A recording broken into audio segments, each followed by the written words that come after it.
咁咧，而家我哋就喺中山呢個會展中心嗰邊啦。咁呢度咧就有個叫做深圳市公交樞紐嘅。咁佢咧有車咧可以去到深圳嗰邊嘅。咁有陣時咧，我哋喺中山住得耐啦，去過啲商場咧，可能都已經係去咗好多次啦。有少少厭嘅時候咧，都想有陣時會去下其他地方玩下嘅。咁而家交通相當之方便啦。咁而家亦都係開始有呢個叫做跨市公交咯。咁今次咧，我哋就去考驗下啦，究竟由呢個中山呢個會展中心去到深圳前海咧，究竟要用幾多時間啦？咁如果我哋買飛咁要點買咧？咁除咗可以喺呢個現場買之外咧，咁好多時咧都會應用到微信嘅。咁微信裏邊咧亦都有個叫做深中跨市公交。咁我哋喺呢度搜尋咧就會入到呢裏邊嗰個小程序。咁入到小程序咧，佢都好顯示啦啲咩班次啊，去到邊個位置嘅。咁你只有撳入去之後咧，你係跟住照按住佢個程序，然後咧就去支付就得㗎啦。咁佢就會出示咗一個二維碼嘅。咁你到時上車就出示你嘅二維碼 scan 咗就得㗎啦。票成功，驗票成功。咁呢一班車咧就開11點嘅，咁但係咧坐滿咗人啦，佢10點58分咧已經開車啦。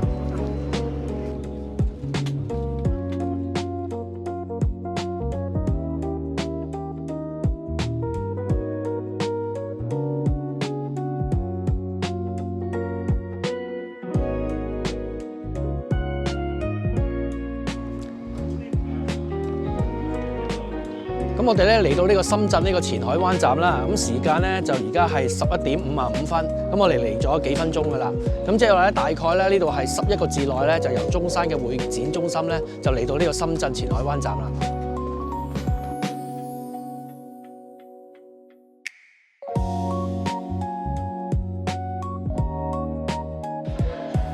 咁而家咧，我哋就喺前海灣呢個站啦。咁呢個站咧，如果我哋係中山去深圳咧，呢個站咧係成日都會見到係一個落車站嚟嘅。呢個站咧係好重要嘅，因為咧佢有條地鐵線，尤其是係11號線啊。咁向北咧就見到咧可以去到呢個寶安啦，呢個新嘅發展嘅商業區嚟嘅。咁再過咧就可以去到呢個機場啦。咁如果我哋向南行咧，就會去到南山呢個站咯。咁南山呢個站咧就係深圳重要嘅豪宅區啦。咁再過咧就係一個後海啦。咁後海咧就係呢個深圳灣好重要嘅商業區嚟嘅。咁而家好多香港人咧都會喺呢邊消費嘅。咁向下咧就人才公園，再過一個站咧就係深圳灣口岸啦。咁就可以搭車咧直接返香港啦。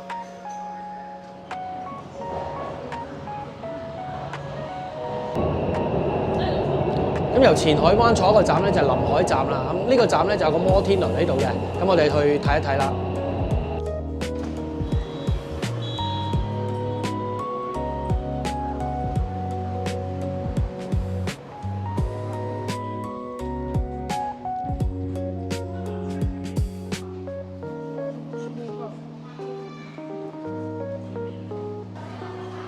咁咧呢度有間遇見小麵啊，啱啱上市嘅啫。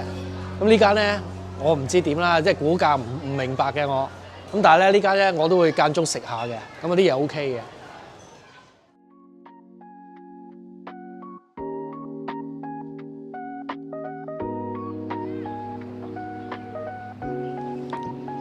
嗱，呢度嘅摩天輪咧亦都相當之大㗎，咁大家睇翻啦，摩天輪咧其實係一個好重要嘅指標嚟㗎。全世界好多個地方有摩天輪嘅位置咧，都係一個比較核心嘅地段嚟㗎。咁除咗摩天輪之外咧，仲有啲咩位置係可以參考下咧？例如邊一個地方係會有呢個新年嘅倒數啦，同埋咧邊個地方係會有放煙花啦，同埋咧或者係而家開始有啲叫無人機嘅播放啦。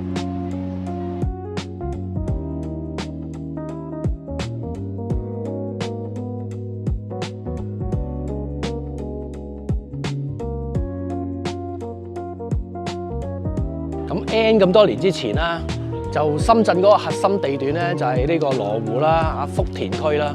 咁其實嗰陣時咧，就已經係話講緊發展深圳灣、蛇口、前海同埋寶安呢度一帶㗎。咁但係時至今日咯喎，呢個地方你都見到即係好旺啦。咁中國個樓市咧，亦都係即係由高位跌咗一段時間啦。咁嗰陣時呢個位啱啱開始發展咧，其實都好多人都笑嘅，話呢個地方真係冇人啦。咁而家你又見到有冇人咧？咁仲會唔會話係可以俾你3萬蚊一平喺呢個地方入到手咧？咁而家咧就帶大家去睇下樓啦。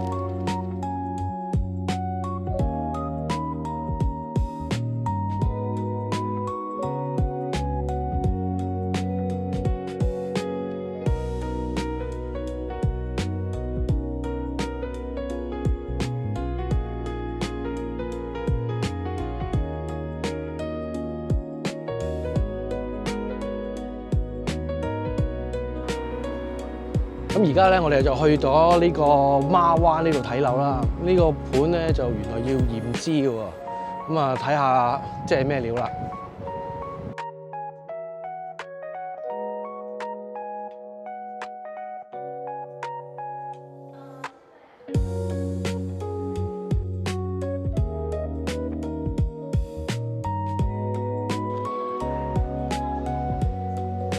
喺呢個成個深圳灣呢邊咧，好出名嘅地方咧就係叫做南山。咁南山係好多有錢人住嘅。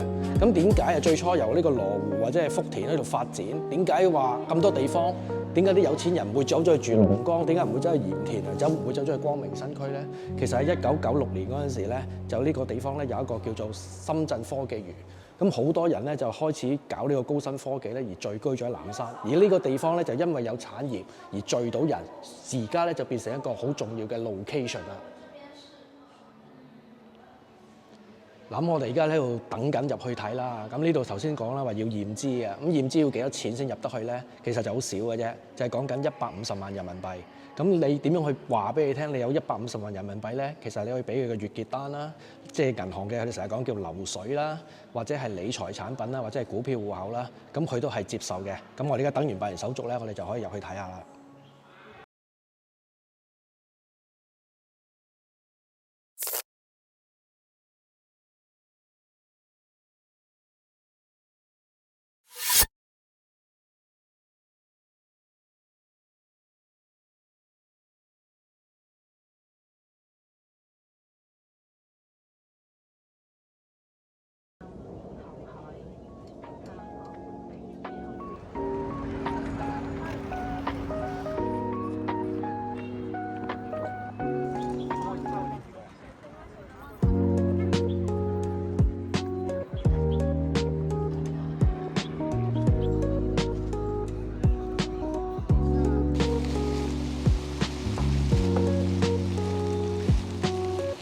咁而家呢個位置咧，去到呢個後海啦。咁其實咧，嗰個地鐵站就係一個人才公園嗰度嚟嘅。咁你見到咧，呢度嘅發展啦，亦都相當之唔錯啦。咁如果我哋唔睇嗰啲即係有中文字嘅咧，咁就咁望一望咧，你可能誤會咗會係首爾或者係東京嘅。咁我哋以前咧，即係去羅湖或者係福田咧，你會見到啦，相比呢個地方咧，個轉變已經係好大㗎啦。咁而家咧即係等於香港，好似一個中環區咁樣。咁但係中環呢啲咁嘅地方咧，就其實已經係好舊啦。你唔好話佢，因為佢已經係嗰個地方已經係講緊50-60年之前見到嘅發展嚟嘅。咁但係你話香港可唔可以即係將呢個中環重新再翻新啊，變到咁樣咧？咁啊係比較困難嘅。咁其實咧，而家大陸都成日講一樣嘢啦，就叫做深港同城啦嚇。即係佢係覺得深圳同香港咧係為之一體嘅。咁而家呢一刻個 location 仲可能係講緊中環金鐘嘅。咁但係遲啲會唔會變咗係北部大都會咧？咁呢樣嘢好難講嘅喎。咁其實如果佢真係要搬龍門嘅話，佢將佢嗰啲政府部門或者將好多嗰啲嘢懟晒落去北部大都會，佢覺得即係同深圳河一河之隔嘅位置，先至係佢呢個政府嘅核心嘅。咁佢想，咁佢又可以帶動好多人去搬咗去嗰邊嘅喎。咁所以咧，呢啲嘢咧就其實真係好難講嘅。咁而家慢慢咧，你會見到咧，成個大灣區啦開始融合啦。咁其實咧，頭先我哋去過一個商場嗰度咧，見到真係好多好標準嘅應該係香港人嚟㗎，即係同我哋講啲話啲口音完全一樣嘅。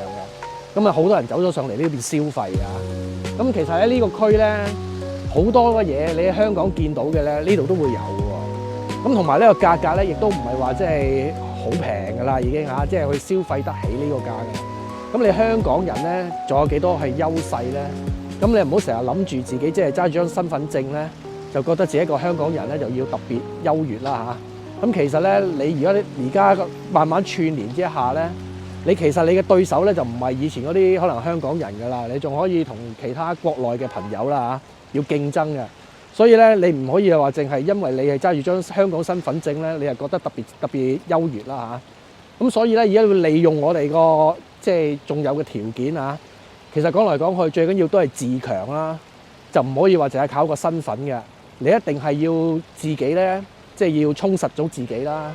咁先至可以咧迎接咧將來咧成個大灣區嗰個機遇啦，同埋挑戰嘅。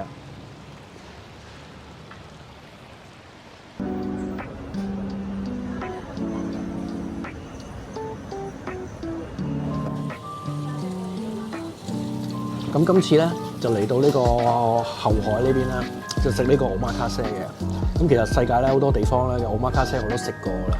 咁啊試下今次咧喺呢度食咧，會同其他地方有啲嘅咩唔同？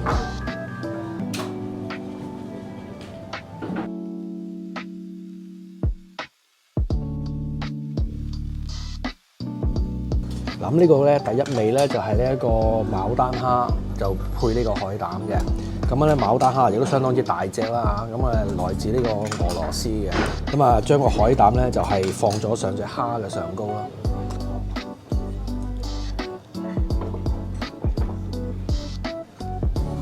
咁第二個咧就係呢個法國生蠔啦，配呢個魚子醬。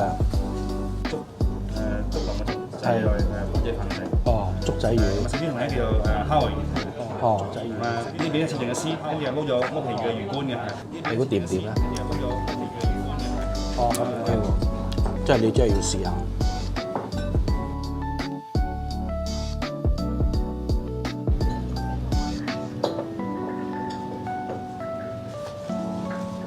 呢邊都係。係，唔該。黃牛壽喜燒。咁啊呢個咧就係黃牛壽喜燒啦。咁個蛋咧就配呢個伊勢嘅無菌蛋。咁呢邊咧就呢啲菜咧，佢話係東北嚟啦，佢就叫我哋咧將啲菜撈埋嗰啲呢啲葱啦嚇一齊食喎。我呢度係我2000天婦羅。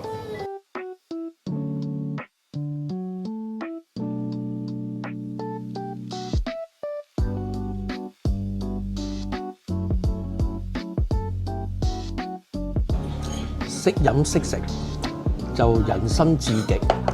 咁即係句話咩意思咧？即係應用喺投資方面咧，即係我哋要識揀。咁呢句嘅説話嘅下一句咧就係有糊唔食就罪大惡極。即係話當我哋投資咧需要去到收成嘅時候咧，你都唔能夠去把握呢個沽貨嘅機會咧，就真係罪大惡極啦。咁啊就係日料啦。我哋香港人都食咗幾十年啦，咁其實基本上好多嘢都試過晒㗎。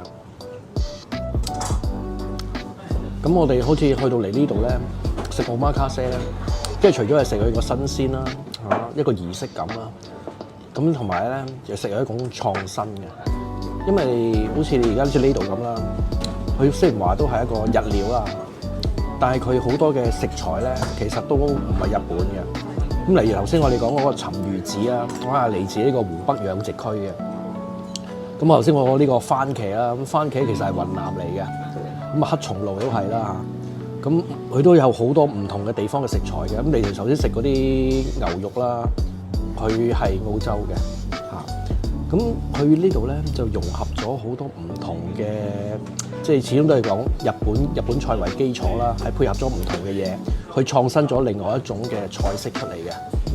咁所以話其實國內嘅朋友咧都可以好識去做創新。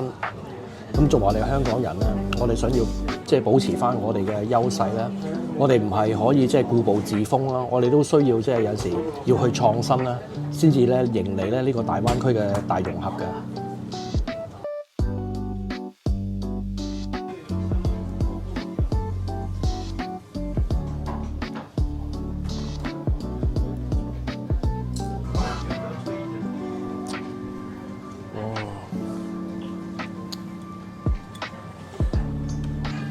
頭先講可能要用手食啦，因為太大件啦。咁啊，唔好以為呢個係魷魚喎，咁呢個咧係堅魚腩嚟嘅，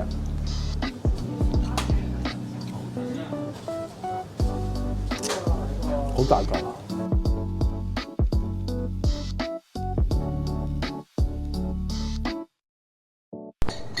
咁呢個係馬友魚喎，你係食過未咧？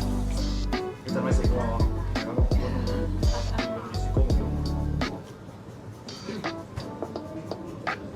我覺得係 AI 其實係啲乜嘢嚟嘅咧？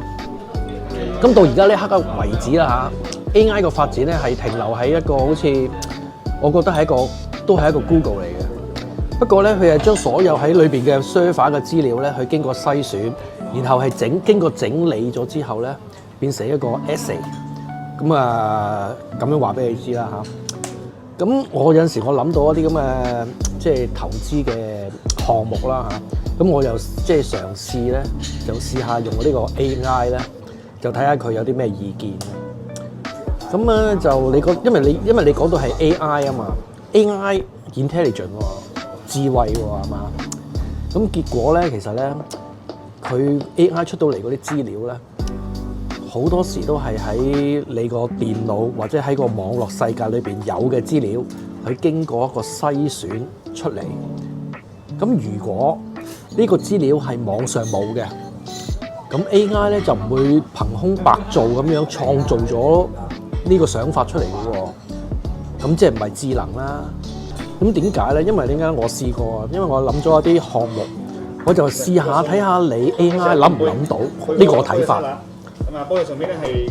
咁我原來發覺咧，如果我唔會將呢個意見或者呢個想法擺喺個網度咧，你會見到係 AI 係冇顯示出嚟嘅。咁即係其實你 AI 最後都係抄，即係如果我擺上去，咁你咪當咗係 AI 答你咯。其實即係佢真係抄我咯啫嘛。咁 AI 就係呢個水平嘅。咁例如好簡單，有陣時教你，即係好多人整啲叫做咩，教你 AI 炒股啦。喂，開發呢件軟件，你又唔使俾錢，你又跟住又話教你去點樣去揾錢，其實咧係唔合呢個常理嘅。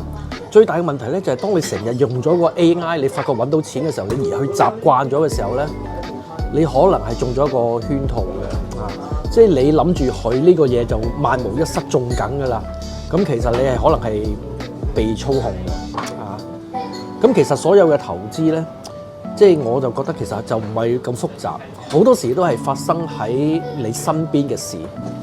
其實你只要大家留意下你身邊發生嘅事，睇多啲新聞，尤其是係國際新聞咧，其實好多投資機會咧係唔難去揾到嘅。